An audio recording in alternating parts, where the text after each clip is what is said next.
Section 10.3.21-T. The mean waiting time at the drive-thru of a fast food restaurant from the time an order is placed to the time the order is received is 83.6 seconds. A manager devises a new drive-thru system that he believes will decrease wait time. As a test, he initiates the new system at his restaurant and measures the wait time for 10 randomly selected orders. The wait times are provided in a table to the right, and we're going to complete parts A and B below. It says because the sample size is small, which is 10, the manager must verify that the wait time is normally distributed and the sample does not contain any outliers. The normal probability plot here is shown to the right, and the sample correlation is known to be R, which is equal to 0.989. Are the conditions for testing the hypothesis satisfied? Okay, so first let's talk about this. Again, the conditions. Number one, the sample is obtained by a simple random sampling or a data result from a randomized experiment. Well, this is random, so we know number one is satisfied. Now, part number two, we want to see if this is normally distributed because of the fact that the n is less than 10. So here is our graph. Now, if you don't recall how to make the graph, let's go ahead and do that. So I'm going to go ahead and open this up in StatCrunch. So here's the data. I'm going to open it up in StatCrunch. Okay, and then, okay, so here's my data. So if I wanted to create this graph here, remember that in order to do that, you're going to go down all the way to QQ-plot. This is from section 7.3. Okay, you're going to select the column with the data in. You can select the correlation statistic. You can put the normal quantiles on the y-axis so it looks like that. We're going to label the x-axis to be the time, which is in seconds. And then we can see that the title is in expected, and that's z-score. Okay, and then we're going to put horizontal and vertical lines on our graph. Now I'm going to select compute. So I want you to compare this with what was given here and on this exercise. So you can see here that so far that this graph shows a expected z-score of correlation of 0.989, which is what we have here. So it seems it's approximately normal. Okay? So what we want to do is we also want to check for any outliers. So in order to do that, we also want to create a box plot. So let's go ahead and do that. I'm going to close this out, and I want to go to graph, and I'm going to select box plot. Okay, we're going to select the column, right? And we know that we want to draw boxes horizontally.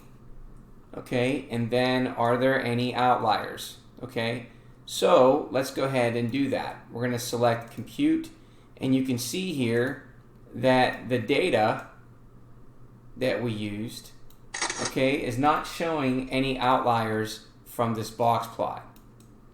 Okay, so as you can see that we don't have any outliers. Okay, so there's no outliers here on the box plot. Now, what we need to do is we need to compare that correlation coefficient. So we know that the sample, okay, so the sample of R is equal to 0.989. Okay, and now we got to look at the critical value. We need to compare that versus the critical value, okay, of R. Okay, so what is the critical value of R? Well, we know that the sample size is 10. So let's go ahead and highlight here. So here's the sample size, which is 10, and we can see that the critical value is 0.918. Okay, so we know that 0.918. So 0.918. So since we can see that 0.989 is larger than the critical value of 0.918, we can say that the normal probability plot is linear enough if the correlation coefficient is greater than a critical value, which it is. And so therefore, we can say that, yes, we can say that the conditions are satisfied because the normal probability plot is linear, as we can see, okay, enough since the correlation coefficient here is greater than the critical value. In addition, a box plot does not show any outliers. Okay, now in part B it says, is the new system effective? And we're going to conduct a hypothesis test using the p-value approach and a level of significance of alpha, which is equal to 0.05. Okay, so now that we know that the requirements are met, what we need to do now is figure out what is the null hypothesis and then what is the alternative hypothesis. Okay, now recall that 83.6 is the assumed population mean. So up here it says 83.6 is the population mean. Okay, and it's asking us to conduct a hypothesis here. So what it's asking us here is that a manager devised a new drive system through that he believes will decrease wait time. So if it's decreasing wait time, that means that the alternative is going to be less than 83.6 seconds. That is the claim. So we can say that the mean is going to be less than 83.6. And we know the null always has the equality, so mu is going to equal 83.6. Okay, now step 2, okay, what do we need to determine? We need to determine whether it's a left tail or a right tail or two tail. Well, since it's less than, we know it's going to be a left tail test. Okay, number 3. Okay, and number 3, what do we need to know? We need to know what alpha is, which is just a significance level of 0.05. Okay. Okay, now the next step is we need to find out what is our test statistic. Okay, and recall that our formula for a test statistic is where we need the sample mean, the claimed value, the sample standard deviation, and the sample size. So far we know that the sample size that is given is 10. We also know that the claim value is equal to 83.6.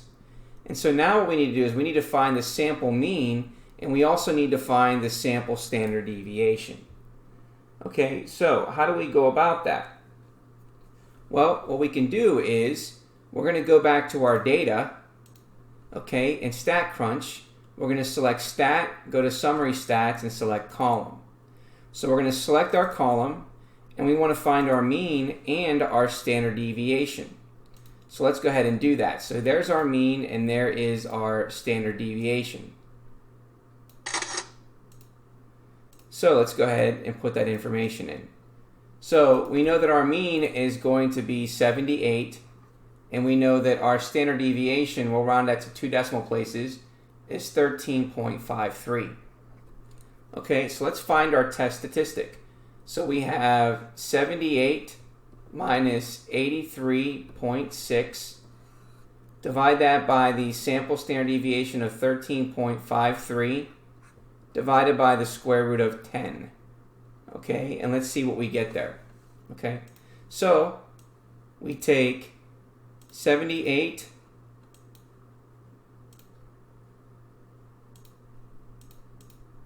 subtract 83.6, and then we're going to divide that by 13.53 divided by the square root of 10. So there is our test statistic. So there's our value on our calculator, and now we need to round that to 2 decimal places. So that becomes negative 1.31.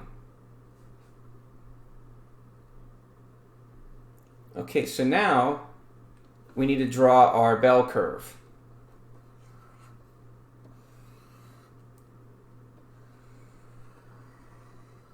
So we have our bell curve. We know it's a left tail. And we know that the value of the test statistic is negative 1.31. And so what we're looking for is we're looking for the p-value here. Now in order to find a p-value, we have our test statistic, And then we also need to know what are the degrees of freedom. And the degrees of freedom is taking n and subtracting 1. We know that n is 10, subtract 1 is going to give us the degrees of freedom of 9. Now let's try to use the table. Now they want us to round the p-value to 3 decimal places. So if we use the table down here, okay, we can see that 9 is the degrees of freedom, and we're looking for the test statistic of negative 1.31. So that means it's going to be in between these two values here. So it's in between those two values because we're using the positive version. So here we have 0.15 and 0.10. But this doesn't round it to 3 decimal places. So we're just going to have to use technology in this case instead of our table. So one way of doing this is, since we have the area to the right, we want to be able to find this area in red. So that means we're going to take 1, right? And then we're going to subtract the function TCDF, okay? And we know that this is going to be the lower bound, this is the upper bound, and then we have our degrees of freedom. So we're going to take 1 and then subtract TCDF. We know our lower bound is negative 1.31. We know our upper bound is 9999, and our degrees of freedom is 9. So let's see what we get for our answer. Okay, so we go to our calculator. We're going to go to, first we're going to select 1, and then we're going to hit subtract. And then we're going to go to second distribution. We're going to scroll all the way down to TCDF. We're going to put in negative 1.31 for our lower limit, as you can see here. And then we got 9999 for the upper limit. We have 9 for the degrees of freedom, and then we're going to select paste, and then we're going to select enter. And then when we do that, we should get our p-value of 0.111. Okay, so rounding that to 3 decimal places is 0.111. Okay, so let's take a look at the conclusion here. Okay, so let me minimize this a little bit here. Okay, so in order to find the conclusion, okay, in step number 6, it says here that if the p-value is less than alpha, we're going to reject the null hypothesis. So what is the p-value? The p-value is 0.111. Okay, and we know that alpha is 0.05. Well, the p-value is greater than. So we do not reject the null hypothesis. So we do not reject the null hypothesis. And so therefore, the p-value is greater than a level of significance, so there is not sufficient evidence to conclude that the new system is effective. Okay, so this is by doing it by hand, with an addition step by using the calculator here to find the p-value. Now, if we wanted to just use the TI-84, okay, then we would do the following. Okay, so you're going to have to do a little bit more steps in this particular problem because we need to put in the data that's given here. So you see the data up here, we're going to go ahead and do that. So what we're going to do is we're going to select stat, and then where it says edit, we're going to hit enter, and in L1 we're going to put these numbers. So we get 99.0, 69.8, 56.5, 73.7, 64.3, 82.0, 96.5, 85.5, 71.3, 81.4. Okay, so now we have that information. I'm going to go ahead now and scroll down here a little bit so we can go back over here. So now that we have our data in our calculator, now what we're going to do is now we're going to run the test that we need, which is the t-test. So now what we're going to do is we're going to go back to stat, and we're going to select tests, and then we're going to scroll down to number 2, and then select enter. Okay, now we want to use the data, not the stats, because we just put in data. So we're going to select enter. Okay, and then we also know that the calculated mean that's given in the problem was 83.6. So we need to change that to 83.6. We know that our list is in L1, so we're okay there.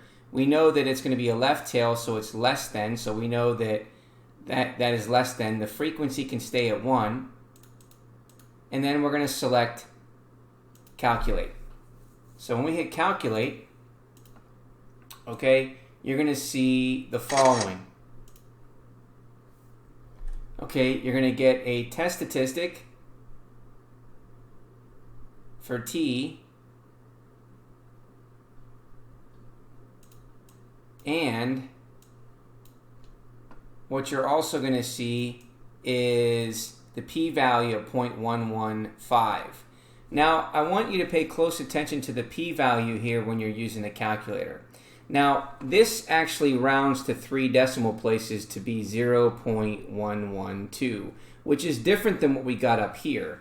And the reason why is because what's happening here is that they're not rounding at all until the very end. So in this case here, when you're using this TI-84, you're going to get the correct version to 3 decimal places, which is 0.112. And you can see here that the test statistic is negative 1.31, and then you would go through step 6 to be able to determine whether the p-value is greater than or less than the significant level. Okay, now if we wanted to use StatCrunch, the nice thing about StatCrunch is that it already has the data. So if we wanted to use StatCrunch, then we would do the following. So we're going to open the data up, which is in StatCrunch already. Okay, we're going to go to Stat, and then we're going to go to T-Stats, and then we're going to select one sample. And then this is now with data, because we have data now in our column, not with summary. So we're going to select with data. We're going to select column 1. Okay, and what do we know? We know that the null, again up here, is equal to 83.6. And we know that it's a left tail, so it's going to be less than 83.6. Okay, and then we're going to select compute. And so now let's take a look at that information.